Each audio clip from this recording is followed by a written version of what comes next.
Hi, I'm Max. And I'm Skylar. Recently, we decided to start watching Bob's Burgers to see what it was all about. And it didn't take us long to become completely obsessed with the show. But one of the things we love the most about the show is the brilliant end credit sequences. Which is why we created this podcast. Each week, we're going episode by episode to talk about the elaborate end credits. We're excited to have you join us right here on Bob's Credits.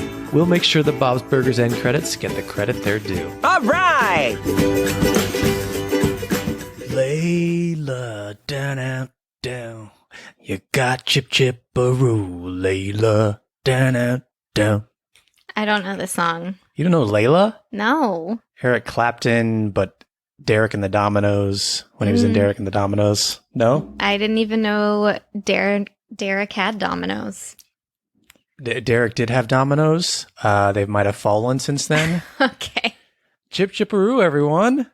Chip Chipperoo. We are back, as always, in Season 7 of Bob's Burgers. Whoa, it just feels weird saying Season 7. It really does. Because I still feel like we're just going to flew into it. Because that's how we do things, you and I. We don't take a breather. No, never. Never. One time, I made us go to the beach and sit for 10 minutes with pie. But that was only one time. That was lovely. I know. That was lovely. Skylar took me to a beach sunset with some pie. She had to tell me it was a surprise because she knew she'd never get me to commit to it otherwise. If I said, hey, it's a Thursday night, do you want to go to the beach and eat pie with me? Max would be like, I just want to stay home and watch TV. So I made it this big surprise. I was like, I have a surprise. Be ready at 7. And then earlier in the day, I was snacking on an ice cream sandwich. And she's like, I'm not going to have any of that. I was like, when have you ever turned down a bite of my ice cream sandwich? What's going on? Do we have some kind of sweet coming up? You guessed the whole freaking thing. And then it was also cloudy that day and overcast. So there was no sunset really. It was lovely. I had a blast. I did too. Feel free to trick me again. I will. Okay. I just have to do a better job. Anyway, to rewind a little bit, I honestly, I'm happy to be here with you. I'm happy to be in Season 7 with you, but I haven't gotten over Glued Where's My Bob. I'm with you. I don't think we let that sit for a long enough time. We didn't sit as long as Bob was forced to sit in that episode. And that was a long time. Yeah. We need to kind of glue ourselves to the beach and stare at the ocean for a bit. That sounds lovely. Yeah. Now I just picture a ring around my tush of glue and sand from the beach. Ew. That's awful. That is the kind of image everyone wants going into this podcast episode. We gave it to them. Biscuit is licking himself appropriately. But before we get into this episode, we have some new patrons to thank, and we have to burger pun their names. So excited. First up, we have Chelsea Schoaf. Chelsea, I hope I'm pronouncing your last name right. It was very easy name to burger pun if that is the correct pronunciation. I like how it was, you were like, I know what I'm going to do, so I'm just not going to ask them. I did ask. I did not get a response, so I apologize if I didn't. Okay, let's hear it. Chelsea Schoaf, moving forward, you'll be known as the Chel Seasoned Loaf Burger. A burger on an everything bun. Ooh. Yeah. Ooh, I think everything that? should be everything. I agree. I make Trader Joe's everything seasoning. Oh, it's so good. You put it on eggs. You put it on oatmeal. Oh, you could just put it on everything. Yeah. It's so good. Next up, we have Holly C. Holly C, moving forward, you will be known as the Collie Brie Burger, topped with grilled cauliflower and brie cheese. Wow. Yum. Or maybe it's the cauliflower is mashed into the burger. I don't know. I think cauliflower is just a lovely vegetable. I think when it's kind of hidden into things, it's lovely. I don't want to snack on it plain. Well, if you dipped it into some ranch. No, even so. It's yeah, something I about agree it. with you. It's not. It needs not to be fun. cooked, but Yeah. remember when I made that roasted cauliflower with hot honey? Yeah, that's delicious. And sure. Garlic. Yeah. I'm just getting very protective of cauliflower because it's not just to be hidden in food. It's a really good vegetable. I hear you, but at the same time, I feel like if you're going to bite into like a raw vegetable, it's probably like the worst one. Besides, agree. like obviously an onion, but at least an onion has like a specific Flavor. flavor. Yeah. Cauliflower is kind of like, I don't even know how to, I don't want to say cardboard because even cardboard has a flavor. It's But like no flavor. Do you bite into potatoes raw? No. But you love them. Sure. Yeah. So be fair to cauliflower. Okay. So maybe cauliflower should not be on like crudité.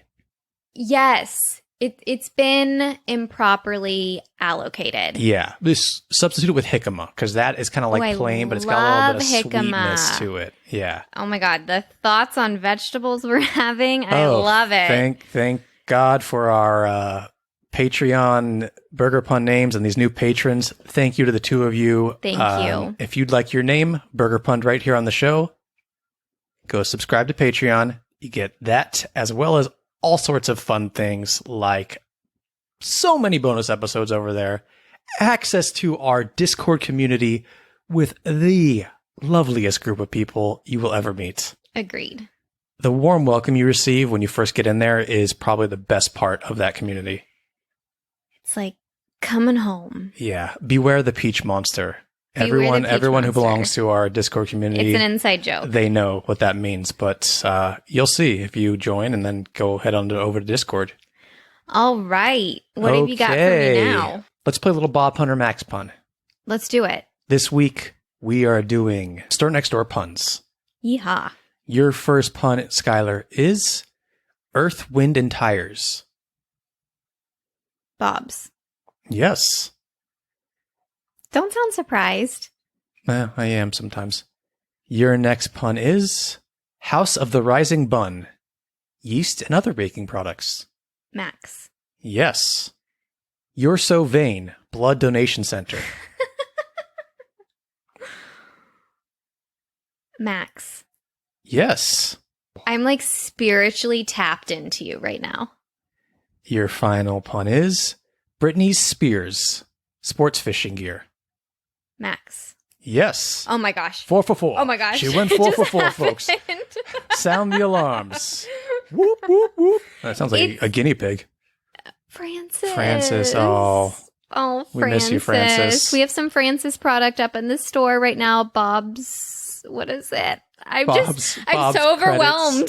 Bobscredits.com/shop. Limited time only for Halloween. Francis made the cut. Okay, enough about Francis. I can't believe I just did that. You think like we do this every week and it's just really rare that I go 4 for 4. Yeah. Do you want to celebrate tonight? Yes. With milkshakes. Oh, yes. Okay. We're going to celebrate with milkshakes. Skylar. No, I'll let you take over here. Tell us. Max is like waving his coffee around. I've had like a cup and a half and I'm like feeling it. And now I'm like just like waving it and just spilling it everywhere. Okay. So I don't know if Max cut this or not, but I forgot to do a Skylar's sides. The fun fact before the fun facts. Dish it, girl. And I said to him, maybe I can pull something out of my butt. And it reminded me that I do have a butt fact. All right. So we spoke in our last episode about how Wendy Molyneux told you that you can flip a Frankenstein cookie cutter upside down to create a cookie design. So I was trying to pull a cookie cutter for y'all so that you could do that this Halloween or whatever. And while I'm searching, I found cat butt cookie cutters. Like I'm convinced Gail made these. Like that they're directly from the Art Crawl episode. I kid you not. Can we make cat butt cookies? This is what I'm saying. I wanna have make found cat the butt resources cookies. to make cat butt cookies. It's so funny. Biscuit just like was so relaxed, and the minute we started talking about cat butts, he left the room. I wonder why. Anyway, so if for some reason Gail is your favorite character or Art Crawl is your favorite episode, that's where all the butt paintings are from, right? Yeah, sure is. I'll have Max link to these cookie cutters In the episode notes. in the Go look for episode it. notes. Get yourself some cat butt cookie cutters. Yeah. What did you think about that, Max? That was a great Skylar's sides, and I'm really proud of you for pulling it out of your cat butt. Thank you. Should we get into the episode? Yes. Okay. Skylar, can we have the title and synopsis for Season 7, Episode 2, please? I'm going to do my best to deliver this as professionally as possible, but I went old school this week with handwriting instead of typing. Let's see how it goes. Is that your Tina Belcher notebook you're using? It is. Oh. I love this. I love this notebook so much. Because you don't do this. Like in meetings, you don't just take notes. I take notes every day. Yeah, I don't do that. Yeah, that's our property of Tina Belcher notebook. bobscredits.com/shop. Lovely. I need a new one soon. All right. The title is See Me Now. When Teddy innocently invites the Belchers out on his boat, it turns out he's just trying to impress his ex-wife Denise. It does not go well. Meanwhile, Tina tries to prove she's responsible enough to own a cell phone by promising she won't lose the eraser stand-in she brought with her. This episode came out on October 9th, 2016. It was written by Dan Feibel and directed by Chris Song. Alrighty. Teddy has an ex-wife. Yeah, we've heard about her before. Oh, we've heard about her before this episode? Yeah. Oh, you gotta... Oh, I've got a fun fact if you want to hear it. Okay. So, Teddy's ex-wife, Denise, she made an appearance, I think in a flashback in Bed and Breakfast way back in Season 1, Episode 7. And I think he's mentioned her every now and then in passing. In that episode, though, she had blonde hair. In this episode, she has brown hair. That doesn't mean she didn't change her hair. She just kind of she's changed her whole life. She can certainly change her hair. Look, Tammy did the opposite. No. Mm-hmm. Yes, yeah, Tammy did the opposite, so she can do this too. Any guesses who voices Denise, by the way? We get just like one or two lines from her. Absolutely no clue. John Roberts did the voice of Denise. So okay. our Linda Belcher, our Jocelyn. Wow. Yeah. I have a lot to say about Teddy, obviously. This is the Teddy-centric episode. But first, I want to just slightly dive into something Skylar and I just covered in our Patreon episode. We do fan theories over there. And look, you got to subscribe to Patreon to go listen to this fan theory. But the Belchers left the restaurant unplanned to go with Teddy to the beach, to go on the boat, and just in the middle of the day. They're like, as long as we're back by the lunch rush. Yeah, which who knows when that is, and they definitely weren't back based on this episode. But that ties into our most recent fan theory episode over on Patreon. So I urge you, it's a really fun episode to go over there and listen to it, because we talk all about a moment Bob's like that. Business and yeah, why there's not enough customers there. It's a really fun episode anyway. Right. But I just think it's funny that Teddy's like, come on the boat, and everyone's like, oh yeah, let's go. And then obviously they have to like, Bob eventually gives in, but he's kind of like, we're trying to run a restaurant. I just think at this point, they need to know that if you're going to hang out with Teddy, it's probably going to be a few more hours than you expect. Yeah. And also, it's so funny because Teddy can come in and like disrupt their lives.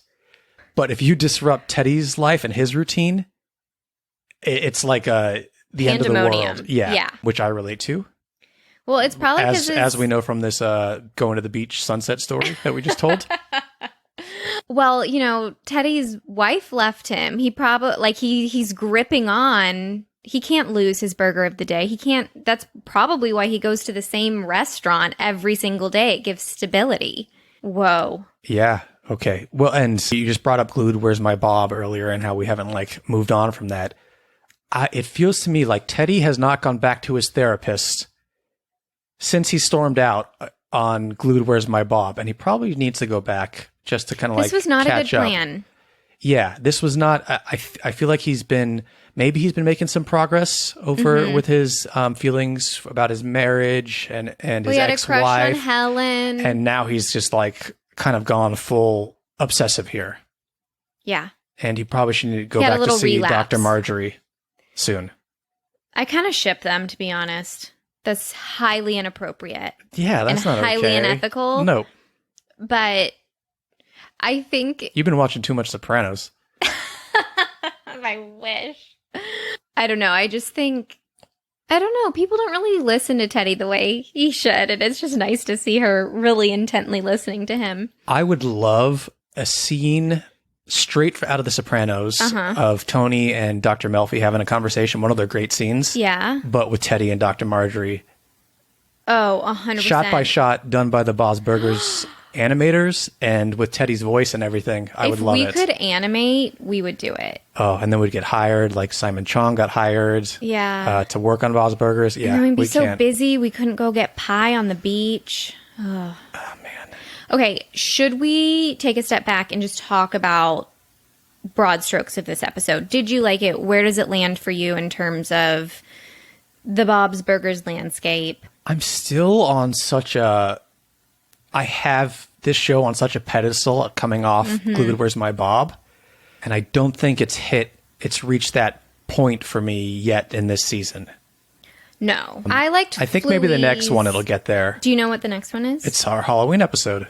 Oh, well, shut the front door. Yeah, there you go. That's a good Store Next Door name, by the way. Oh my God. That's so good. So last night when we were watching this again, first of all, Teddy has become one of my favorite characters. If you go back and listen to our first episodes, we're not huge Teddy fans. I would literally defend him with my life. I love him so much. Obviously, that's hyperbole because I would not die for a fictional cartoon character. But maybe. I'm not going to say I'm not going to say 100%. I wouldn't. Okay.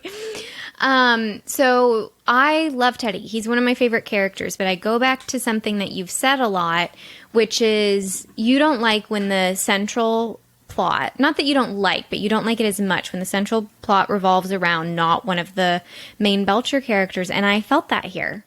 I do want to say that when I say that, I mean that with a brand new character that we kind of get just introduced to in that episode. So yeah. I don't mind it when it's like Teddy centric or it's like at this point like Mickey centric or like. Well, I'm just adding that your theory I've applied a little bit to my own taste, which is Teddy was just so front and center. I missed the Belchers a lot, even though I thought did you like the B story better than the A story? Just like Tina with the Yeah, and it's hard to say that when a B story is so connected to the A story. Yeah. Like it's just like, kind of like a part of it. Yeah. I did like that running joke though. And Tina, there's so many shots of her when she's not even like speaking or anything like that. And she's holding the eraser like a cell phone. She's like pretending to text on it. She's not just holding it like an eraser in her hand. She's treating it like a cell phone. Let's talk about that because we both have cell phone addiction problems. Yeah. Serious ones. Did you like the finale of this episode where there's a sunset and they've met this man? Is it his name Nathan? Nathaniel. And Nathaniel's giving him a ride back and there's the sunset and Tina's like, I don't want a cell phone, Dad. Like I spent the whole day looking at it. Did you like this kind of big epiphany she had? Absolutely. And I love seeing a 14-year-old realize that. It makes me so happy and hit real hard. Yeah, and you're like, oof. Oh, I need to put my phone down and Tina's right. Go look at sunsets and eat pie. Yes. More. I also love Tina's line where she's like, you should probably read more, Dad. Like it's just I can so see a kid saying that to their parents. It is just like would be the most annoying comment, but probably true. Yeah. So I love that kind of like I call it quote unquote B story. Maybe even just a runner. Mm-hmm. The main story, the A story, is just goes all over the place for me. It's so crazy that we start at the restaurant, we get into Teddy's boat, we go to Denise's restaurant on some like island of itself, and then we go over because the boat is sinking.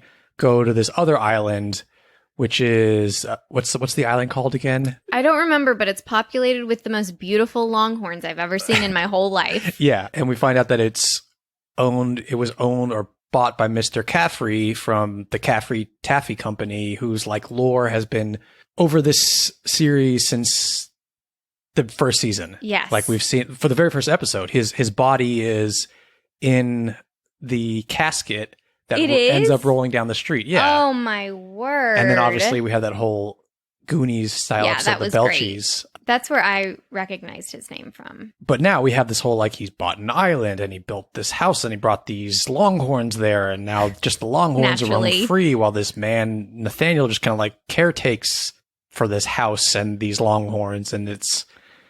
How'd you feel about this, like, epiphany where Bob's like, Teddy, you're like Nathaniel. Like, you can't give up your life just because this woman doesn't want you. Like, how did you feel about that being, like, the end of the episode? I did like the parallels. I did like, this is, like, how extreme it can get, Teddy, if you get this obsessive. And I like, Bob rarely gets, like, into relationship chit-chats or helping out in that kind of way. That's totally Linda's department, getting way too invested. So I like that Bob is like, oh my gosh, I can make this a teachable moment for Teddy, and it goes right over his head. I liked seeing that side of Bob, like, I'm gonna help ya, friend. Yeah, and also I like how they, you know, they get split up by the Longhorns.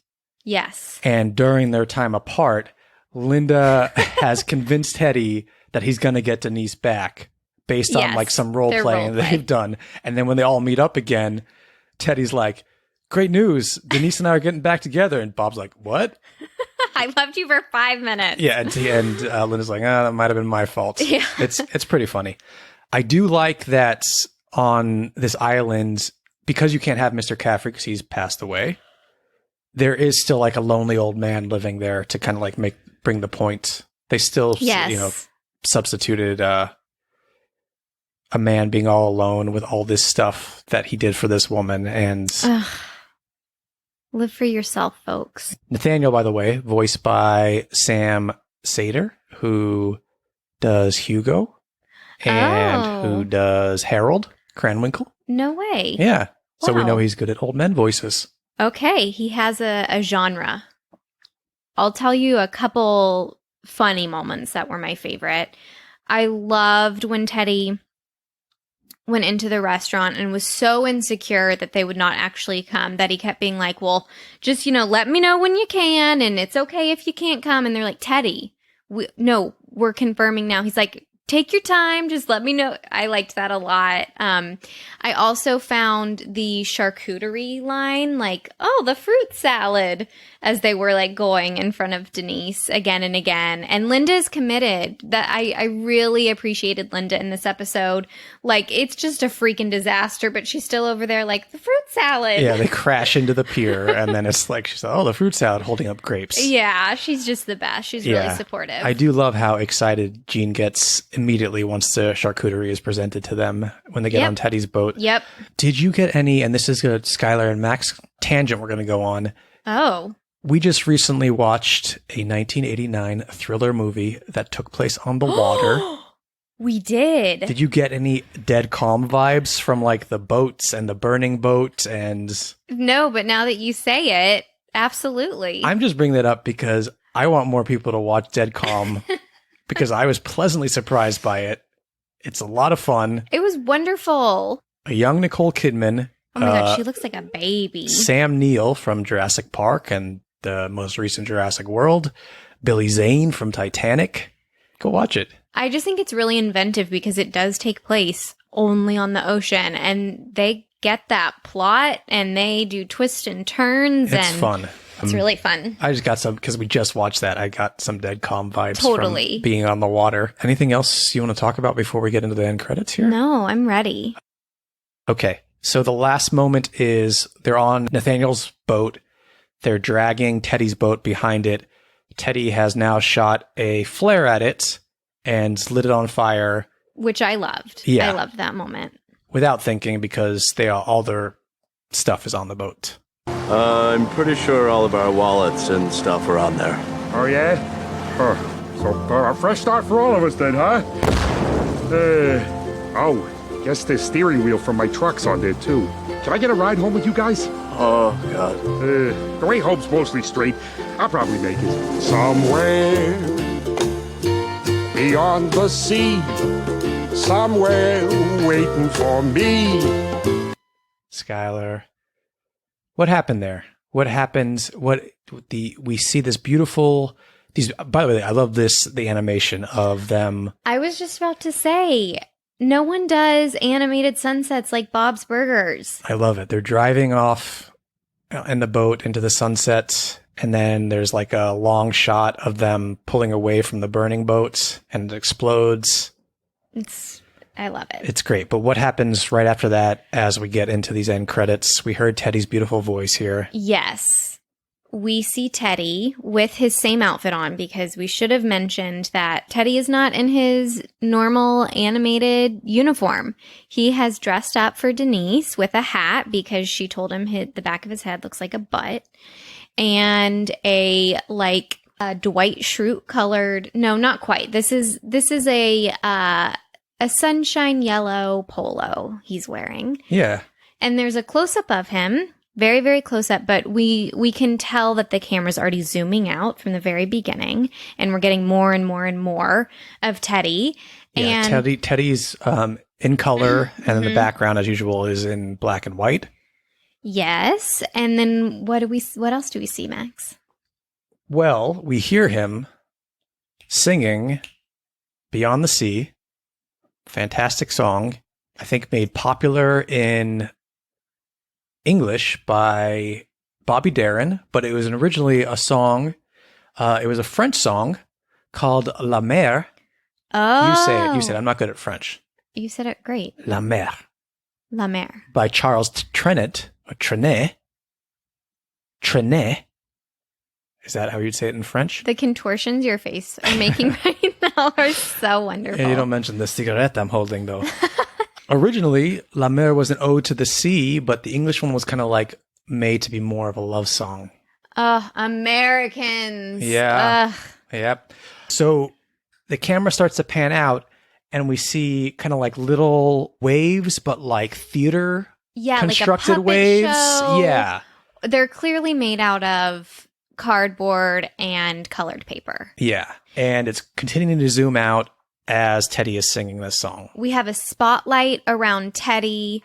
We have clouds drawn and like a pencil or marker behind him. It's giving us middle school production vibes. Absolutely. My lover stands on golden sands and watches the ships that go sailing.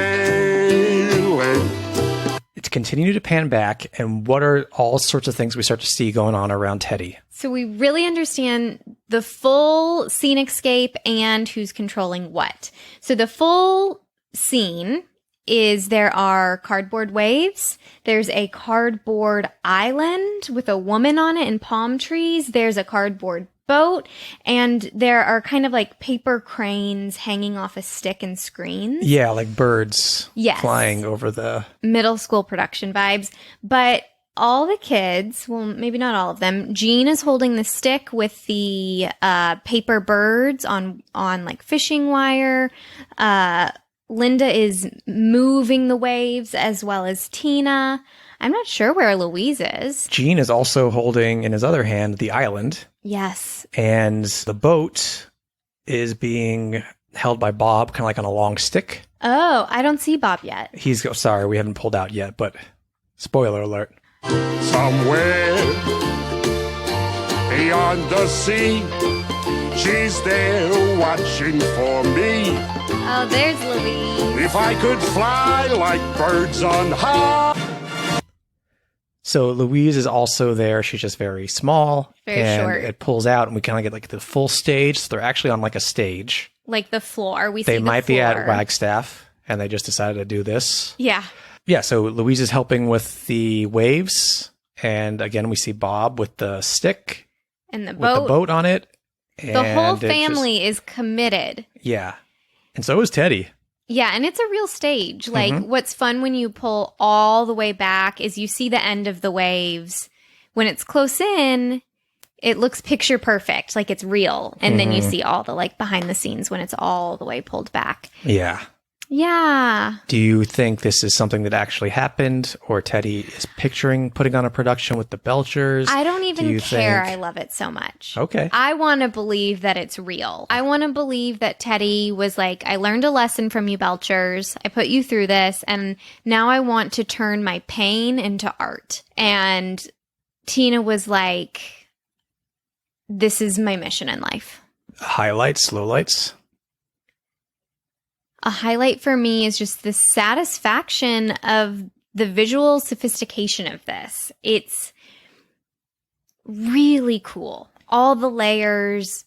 I agree. I think you could have done just Teddy kind of like singing this song on his boat or something, and like real like, or like in the ocean on a beach, something like that. Yes. But to include all the Belchers helping him put on this production, which is kind of what they did for Teddy anyway in the episode. They helped him like put on a production for Denise. Yeah.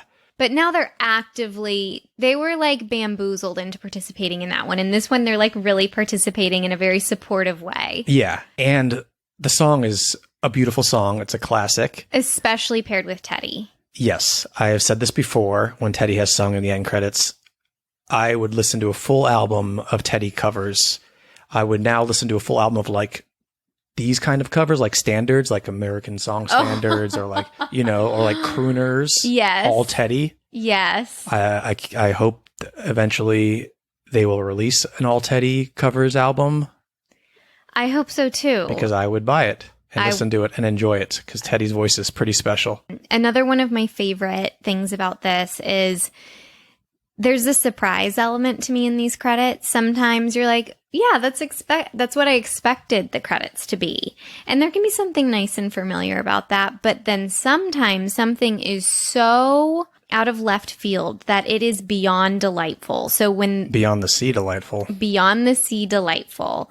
So when we were watching this last night, and I was like, yeah, okay, this isn't my favorite episode, but then bam, cut to this. I was delighted. 10 points for delightfulness. Yeah, this might be one where I say that the end credits are better than the episode itself. That was my next question. Yeah, I think it is, because I can just like watch these end credits. And again, I would watch the full song version of it. It's so sweet. The whole family, like even Louise is helping out. Like they're all on board. Teddy is an honorary member of their family. I really like these end credits. Should we score them? Yeah. We score on a scale of 1 to 10 H's at the end of Tina's You can go first. Okay. I have no lowlights. For these end credits, but they're not perfect for me. Okay. I am going to give them a 9 H's. I am going to give them a 10. Okay.